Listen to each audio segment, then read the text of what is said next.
নমস্কার বন্ধুরা, zero two investment চ্যানেলের পক্ষ থেকে আবারও সবাইকে স্বাগত জানাচ্ছি আজকের এই নতুন ভিডিওতে। থাম্বনেল থেকে অবশ্যই বুঝতে পেরে গেছো যে আজকের ভিডিওটা কি বিষয়ের উপর হতে যাচ্ছে। আইপিও কি, আইপিওর বিষয়ে আজকে একদম ডিটেলসে আলোচনা করব, জলের মতো বুঝিয়ে বলবো, দেশি ভাষায় বুঝিয়ে বলবো।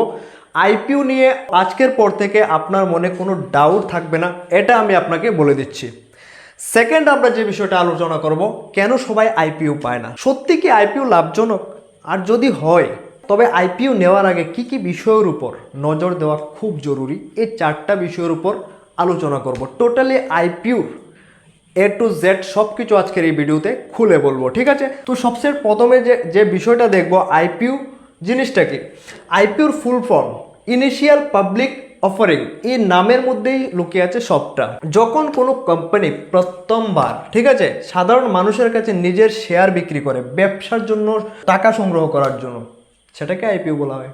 আর শেয়ার মানে কি, মালিকানা বিক্রি করা, ঠিক আছে? এই জায়গাতে যদি কোনো ডাউট থাকে তাহলে আরও ডিটেলসে যাচ্ছি, আরও সহজভাবে আপনাকে বুঝিয়ে বলছি। সেটা হচ্ছে নাম্বার ওয়ান, এক্সাম্পল হিসেবে আমি ধরে নিলাম এবিসি একটা কোম্পানি, তার আরও কিছু কারখানা ওপেন করবে, সে আরও কোম্পানি বড় করবে, ঠিক আছে? তার জন্য তার আরও 100 কোটি ফান্ডের প্রয়োজন।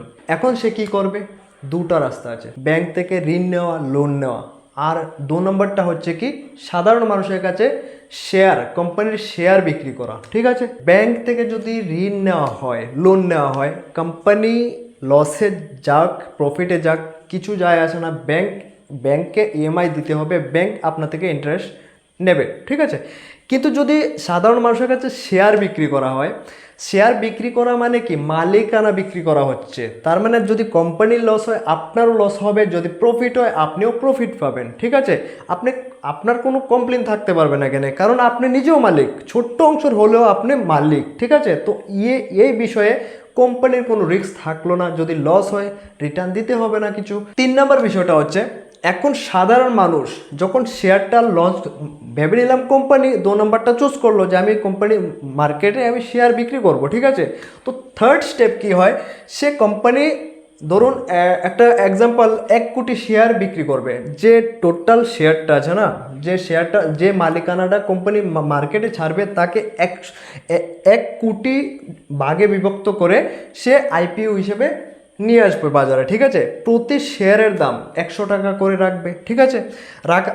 এক্সাম্পল, সব কোম্পানির একরকম রেট হয় না, প্রাইস হয় না, ঠিক আছে? আমি শুধু এক্সাম্পল দেওয়ার জন্য এখানে বোঝাচ্ছি, 100 টাকা 1 কোটি শেয়ার, ঠিক আছে?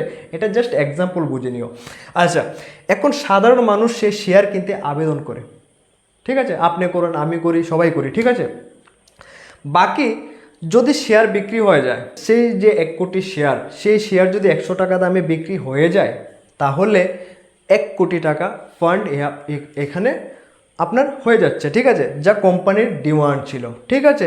ঠিক এইভাবে প্রসেসটা চলে, এটাকে আইপিও বলা হয়, ঠিক আছে? সহজ ভাষায় আগে যদি এগোতে থাকি, তাহলে আইপিওর যে প্রসেসটা, মানে কিভাবে আমরা পাই, কিংবা আমরা কেন পাই না, সবাই কেন পায় না আইপিওটা, কিছু পার্সেন্টই কেন পায় আইপিওটা, সেটা বলছি। দেখো, প্রথমত কোম্পানির এক্সাম্পলের জন্য ধরে নিচ্ছি 1000 শেয়ার কোম্পানির হাতে আছে, কোম্পানি মার্কেটে ছাড়বে, ঠিক আছে? এইবার আইপিওতে এত কম্পিটিশান, 1000 শেয়ার যদি আপনি মার্কেটে ছাড়েন না, তাহলে 10,000, 12,000, 15,000-এর মতন অ্যাপ্লাই, মানে অনলাইনে অ্যাপ্লাই হয়ে যায়, ঠিক আছে? ডিমান্ড থাকে, হাই ডিমান্ড থাকে আইপিওর, ঠিক আছে? তার জন্য সাপ্লাই কম। এখানে 1000 শেয়ার আছে টোটাল, আর ডিমান্ড আছে এখানে 10,000 মানুষের, তো সাপ্লাই কম, ডিমান্ড বেশি। সেই জন্য কি করা হয়, এখানে কম্পিউটারাইজ লটারি সিস্টেম করা হয়, ঠিক আছে? লটারিতে যার নাম উঠে আসে সেই শেয়ার পায়, ঠিক আছে? সেই জন্য সবাই আইপিও পায় না, ঠিক? আইপিওর পরে প্রসেসটা কি হচ্ছে, যেহেতু আমি আপনাকে ভিডিওতে প্রথমেই বলেছি যে আইপিও নিয়ে কোনো ধরনের ডাউটই রাখবো না, সেজন্য একটু ডিটেলসে যাচ্ছি, বেশি বড় করবো না, আপনার টাইম অযথা নষ্ট করবো না আমি, ঠিক আছে? আচ্ছা, আইপিওর পরে যে প্রসেসটা হয়, একদম সহজ ভাষায় বলতে গেলে, ডিমেট অ্যাকাউন্টে, ঠিক আছে, ক্রেডিট হয়, ঠিক আছে? তারপর সেই কোম্পানি তার শেয়ারটা নিয়ে এনএসসি, বিএসসি দুটোতেই লিস্টিং করতে পারে, কোম্পানির ইচ্ছা, ঠিক আছে। যেই দিন লিস্টিং হয় সেই দিনকে আমরা লিস্টিং দিয়ে হিসেবে বলি, ঠিক আছে। তারপরে আপনি আর আমি বাই সেল ট্রেডিং ইনভেস্টিং করি, ঠিক আছে। সেই হিসেবে ডিমান্ড অ্যান্ড সাপ্লাইয়ের উপর মার্কেট ওঠানামা করে। এই হচ্ছে মোটামুটি একটা ধারণা দিলাম আপনাকে, ঠিক আছে। তো সহজ কথায় আইপিও, ডিমেট অ্যাকাউন্ট, তারপর লিস্টিং হয়, তারপর ট্রেডিং, ঠিক আছে। ডিমান্ড সাপ্লাইয়ের উপর মার্কেট চলে। এখন সবচেয়ে ইম্পর্টেন্ট বিষয়টা নিয়ে আলোচনা করব। কোন বিষয়টা? আইপিও নেওয়ার আগে যে 5টি বিষয়ের উপর যাচাই করা খুব প্রয়োজন, ঠিক আছে। এখন পর্যন্ত যদি ভিডিওটা ভালো লাগে লাইক এবং সাবস্ক্রাইব করে পাশে থাকুন। বাংলা ভাষায় আমি আপনাকে সম্পূর্ণ শেয়ার মার্কেট, স্টক মার্কেটের বিষয়ে আপডেট এই চ্যানেলে দিতে থাকবো, ঠিক আছে।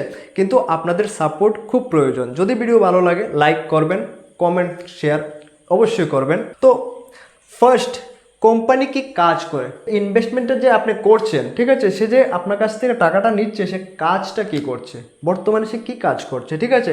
কোম্পানি লাভ করছে নাকি লোকসানে আছে, আপনি ডিটেলসে যখন, সেই জন্য বলা হয় যে আপনি মার্কেটে টাকা ইনভেস্টমেন্ট করলে সেটা যাচাই করে করতে হয়, ঠিক আছে। তো সেই জন্য বলছি কোম্পানি লাভ করছে নাকি লোকসানে আছে সে জিনিসটা দেখা খুব জরুরি। 3 নম্বরে ঋণ বেশি আছে নাকি কম আছে, ঠিক আছে। এমনও কোম্পানি আছে, সব ভালো কোম্পানি যে আপনার আইপিও নিয়ে আসবে এমন বিষয় না, কিছু খারাপ কোম্পানিও আছে যা লসে আছে তারাও আইপিও নিয়ে আসে। তো আপনাকে, আপনার দায়িত্ব সেটা আপনি দেখে ইনভেস্টমেন্ট করা, ঠিক আছে।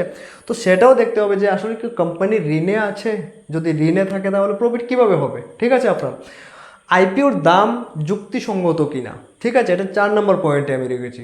আইপিও এখন যদি রিলায়েন্স বা টাটার একটা আইপিও আসে, ধরুন 5,000 টাকা একটা আইপিও, এখন যদি টাটার একটা আইপিও 5,000 টাকা হয় আর এবিসি একটা নতুন একটা কোম্পানি যার আইপিও 7,000 টাকা হচ্ছে, তাহলে কিন্তু এটা যুক্তিসঙ্গত নয়, ঠিক আছে। তো সেই বিষয়টাও লক্ষ্য আপনাকে রাখতে হবে, ঠিক আছে। টাকা কি কাজে ব্যবহার করছে কোম্পানি, কি কাজ করছে, আপনার কাছ থেকে টাকা নিয়ে কি করবে ওরা, ঠিক আছে, সেই জিনিসটা খুব ইম্পর্টেন্ট, আপনাকে দেখতে হবে। ব্যবসা সম্প্রসারণ, এখানে নতুন প্রকল্প কারখানা করছে কিংবা ঋণ পরিশোধ করছে, ঠিক আছে।